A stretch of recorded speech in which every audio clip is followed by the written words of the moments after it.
Hello guys, welcome to my channel. This is the 54th tutorial in this course, and in this tutorial we're going to talk about subqueries. And subqueries are also known as nested queries or inner queries, and these are simply queries within queries.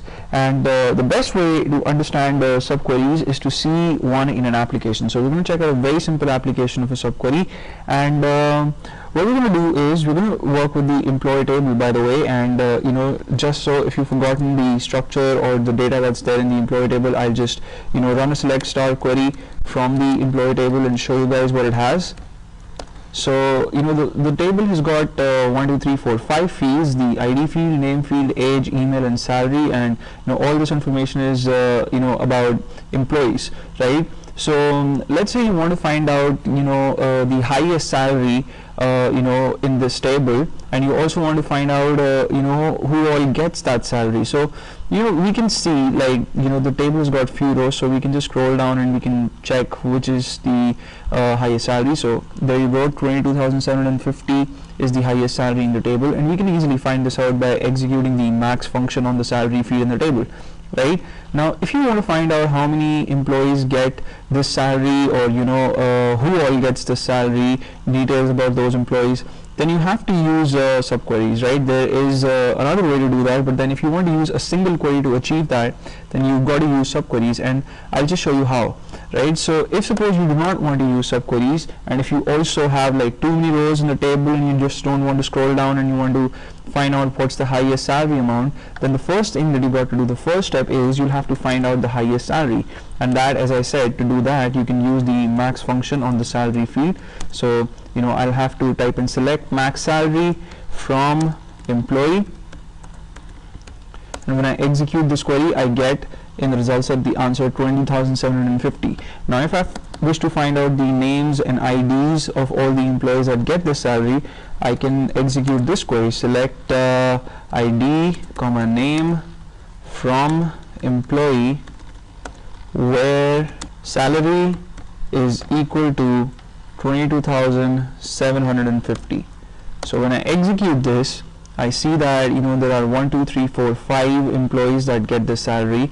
Now if suppose I want to do both these things in a single step, then what is the way to it? If you guys are thinking that, okay, in a where clause, instead of putting the amount 22,750, we can simply put max salary in there. But if you're going to do this, then it's not going to work, right? Because the max function, as you guys know, is an aggregate function, and it works on a result set, but then this is not a query in its own. So in order to make this a query, in order to be able to apply the aggregate function on the salary field here, what you've got to do is you've got to insert another query here. So within parentheses you will type in select max salary from employee. It's as simple as that. Instead of just typing in max salary here or the amount, you've written a simple query that's going to return the maximum salary, and then that salary amount is going to be used by the salary condition here, and then we're going to get the IDs and names. So when I execute this query, we're going to see like no difference at all between the results set that we had earlier and the results that we're going to get now. So again, you see that we get all the 5 names there, all the 5 IDs, and this query that you see here, this right here is known as the subquery or the inner query for this entire query, right? So first this query is going to execute, and then the result of this query is going to be used by the outer query. So that's what a subquery is. And you guys can imagine now the kind of things that you can do with subqueries. It gives you so many options, and then in this case, this query, the inner query, is going to result into just one salary amount. But if it's going to result into a range of values, then what you can do is you can have the like or in operators here, and you can work with those. So subqueries, they just offer a lot of options to you, and in certain cases you won't be able to do things without using subqueries. Like if you want to find out the second highest salary amount in the table, then again you would have to change the operator here to less than equal to, and then this query would have to be the same. If you want to find out the third highest amount, then you can do that too.